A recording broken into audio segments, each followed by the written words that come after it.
Për të tetën herë me radhë, deputetët e Kuvendit të Kosovës kanë dështuar të konstituojnë përbërjen e re parlamentare të dalë nga zgjedhjet e 9 shkurtit. Seanca konstituive do të vazhdojë të njëjtën në ora 10. Deputetja e Lëvizjes Vetëvendosje Albulena Haxhiu për të 6-ën herë nuk mori mbështetjen për postin e kryeparlamentares. Kësaj radhe ajo mori 54 vota pro, 44 kundër dhe 3 abstenime.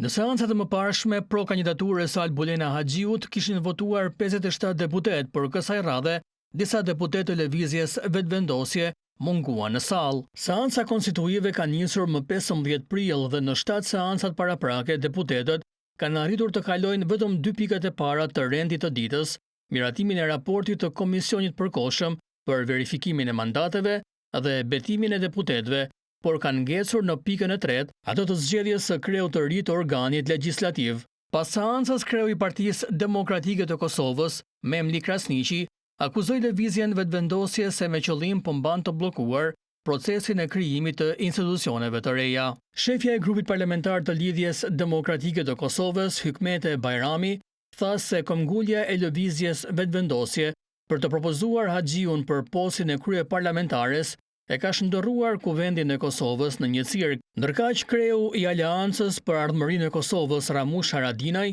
tha se Lëvizja Vetëvendosje nuk do të marrë votën e partisë së tij nëse këmbgul me kandidaturën e Haxhiut.